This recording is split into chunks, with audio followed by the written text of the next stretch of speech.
The health ministry in Gaza says the Palestinian death toll from the war between Israel and Hamas in the besieged territory has surpassed 25,000 people.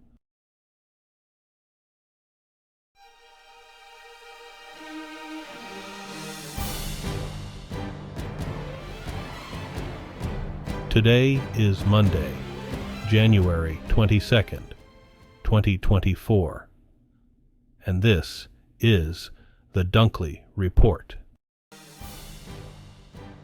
The health ministry in Gaza says the Palestinian death toll from the war between Israel and Hamas in the besieged territory has surpassed 25,000.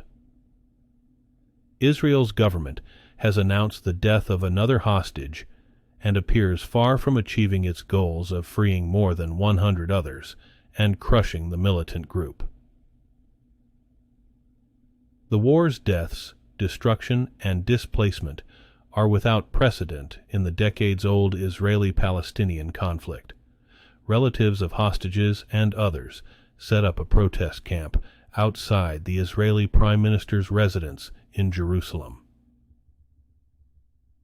Israeli officials say fighting likely will continue for months. Hamas says it won't free more hostages until a ceasefire. Russian-installed officials in the eastern city of Donetsk say at least 27 people have been killed in the shelling by Ukraine of a market. The attack hit Tekstilshchik, a Donetsk suburb, on Sunday. Kiev has not commented on the attack, and the claim could not be independently verified by the Associated Press. Donetsk is one of 4 regions in Ukraine that Russia annexed illegally in 2022, months after Moscow launched its full-scale invasion. Also Sunday, officials said a fire broke out at a chemical transport terminal at Russia's Ust-Luga port, southwest of St. Petersburg, following 2 explosions. Local media reported it had been attacked by Ukrainian drones. Nowhere is former President Donald Trump more vulnerable early this presidential primary season than New Hampshire. The state is hosting its first-in-the-nation Republican primary on Tuesday, and Nikki Haley, the former UN ambassador, is the only candidate with a real chance to defeat Trump outright. She now has a clean shot with Florida Gov. Ron DeSantis ending his campaign Sunday. Trump is vulnerable in New Hampshire, largely because of its moderate tradition, though he could get a boost from DeSantis' supporters.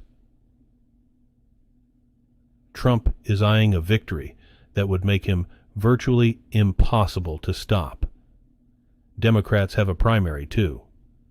President Joe Biden's allies have mounted a write-in campaign designed to demonstrate his political strength. The Biden campaign is betting big on abortion rights as a major driver in this year's presidential election. It is working to broaden how voters are thinking about the issue following the Supreme Court's 2022 decision, emphasizing what it means for health care and personal freedom for Americans, but the economy, foreign policy, immigration, and inflation are also major issues for voters, as Biden tries to boost his low poll numbers. If Republicans are more inclined to skirt the subject this election season, Democrats have no intention of doing likewise. Sub-freezing conditions and treacherous roadways have contributed to dozens of deaths this month across the U.S., where states as far south as Texas and Florida remain gripped by deadly Arctic weather Sunday. But the numbing cold is expected to ease up in the coming days. Memphis's major utility provider says crews are making progress toward restoring water service over the next 24 hours to most of the 700,000 people the utility services. The utility says it has repaired 41 broken water mains and located more than 4,000 leaks at homes and businesses. Nationally, winter storms this month have claimed at least 72 lives around the U.S., many involving hypothermia or road accidents. The EPA's newest assessment of water quality and nutrient pollution in U.S. rivers and streams shows almost no progress on cutting the nitrogen pollution that comes primarily from farm chemical runoff. That's a problem because it can cause algae blooms, contaminate drinking water, and feed the so-called dead zone in the Gulf of Mexico. And it may get worse as climate change increases rainfall that can wash more nutrients into waterways. Activists and scientists say little change has happened because curbing the pollution relies mostly on voluntary action by farmers. They say more regulation and incentives are needed. 3 decades after Hindu mobs tore down a historical mosque, Indian Prime Minister Narendra Modi will attend the consecration of a grand Hindu temple at the same site on Monday. Experts say the temple's opening will secure an enduring but contentious legacy among Hindus for Modi because they see him as responsible for a resurgence of strident Hinduism in India.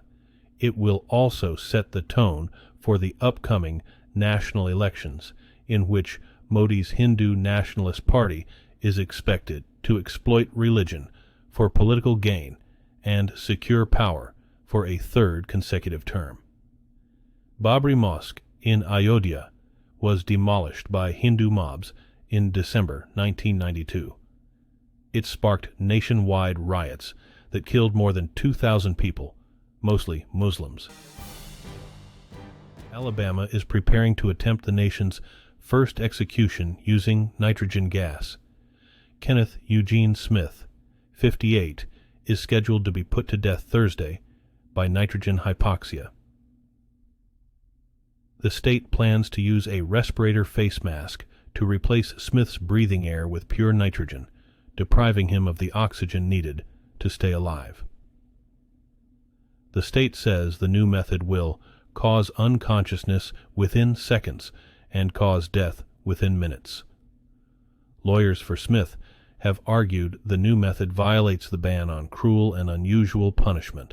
They also argue it would be unconstitutional to make a second attempt to execute Smith after he survived a 2022 lethal injection. If carried out, it would the first new execution method, since lethal injection was first used in 1982. A century after the death of Vladimir Lenin, the founder of the Soviet Union is largely an afterthought in modern Russia. The once omnipresent face with the goatee and the intense gaze glares only from scattered statues. Many streets and localities that bore his name have been rechristened. The Red Square Mausoleum, where his embalmed corpse lies in an open sarcophagus, is more a site of macabre kitsch than pilgrimage, drawing far fewer visitors than the Moscow Zoo. Even President Vladimir Putin seems to keep Lenin at arm's length.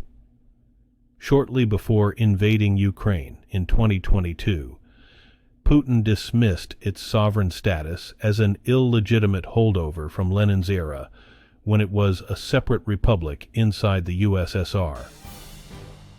With days left before the New Hampshire presidential primary, former UN ambassador Nikki Haley needs to win over independent voters while also peeling support away from the front runner, former President Donald Trump. Independents make up nearly 40% of registered voters in New Hampshire, and they can participate in either primary. That makes them a key target, but they aren't a monolith. Some are left-leaning voters with little ideological overlap with Haley, who are intent on stopping Trump. Others lean Republican and agree with her policies. Analysts say, even if she succeeds in attracting independents, it's a strategy with a potentially short shelf life, given that the nominating contests soon shift to more conservative states with closed primaries. Today's news was reported by the Associated Press. This has been the World News for Monday, January 22nd, 2024. Thanks again for joining us at The Dunkley Report.